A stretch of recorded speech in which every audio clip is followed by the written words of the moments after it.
Welcome to the Nerd Level Tech AI Cast, where we dive deep into the gears of technology and innovation.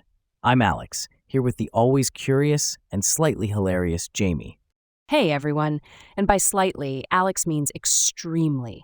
Today we're tackling a big question: why do startups win or fail? And not just in any area, we're looking at fintech, biotech, and beyond. Right? It's like the Silicon Valley Hunger Games out there. But before we dive in, let's talk about timing. Not like, is it time for my coffee, but how timing is crucial for startups. Bill Gross, a big name in the startup world, found that timing accounted for 42% of the difference between success and failure. Wow.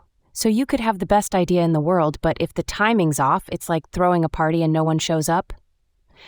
Exactly. And then there's Misty Kane, who simplified startup failures down to two reasons: building something nobody wants or running out of cash. Sounds like my first lemonade stand. Had the stand, no customers, and definitely no cash. But let's make this real. How does timing play out in different sectors? Let's start with fintech. It's all about trust and, well, timing. Remember the early 2000s when mobile payments were a hassle because smartphones weren't a thing yet? Oh, I remember.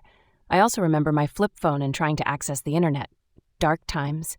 Right. But then came companies like Square and Venmo, thriving because smartphones became mainstream and digital payments gained trust. So it's like fintech had to wait for the tech and trust party to start. Spot on. Now switch gears to biotech. It's not just consumer readiness, it's about scientific readiness. Like how genome sequencing costs dropped, making personalized medicine not just a sci-fi dream. Science catching up to the imagination. Love that. But I'm guessing timing still trips people up? All the time. Take health tech and med tech. Telehealth was around for ages, but it took a pandemic to really kick things into gear.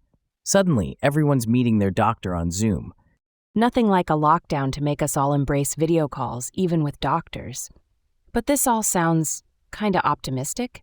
It is, but remember Misty Kane's warnings. You can still fail by building something nobody wants or burning through cash.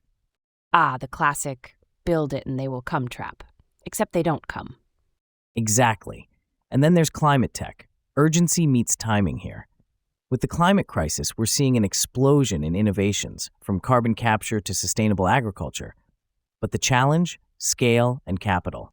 So it's like, great, you can save the planet, but can you do it fast enough and without going broke? Right. And let's not forget about space tech. Remember when only governments could afford to think about space? Then SpaceX changed the game, and now we've got startups thinking about asteroid mining. Asteroids, the final frontier for profit. But seriously, it's fascinating how timing and technology open up these new frontiers. And it's not just about having a groundbreaking idea. It's about nurturing your silent co-founder. Timing. Being in sync with the market, tech advancements, and consumer readiness. That's what separates the unicorns from the, well, donkeys. Got it. Nurture your startup like it's a delicate timepiece. Any final thoughts for our aspiring founders or tech enthusiasts out there? Keep an eye on the market, listen to the needs, and remember, timing is everything. And don't be afraid to pivot if you see a better opportunity. Wise words. And with that, it's time for us to pivot out of here. Thanks for tuning in to the Nerd Level Tech AI Cast. I'm Jamie. And I'm Alex. Keep innovating and maybe check your timing, just in case. See you next time.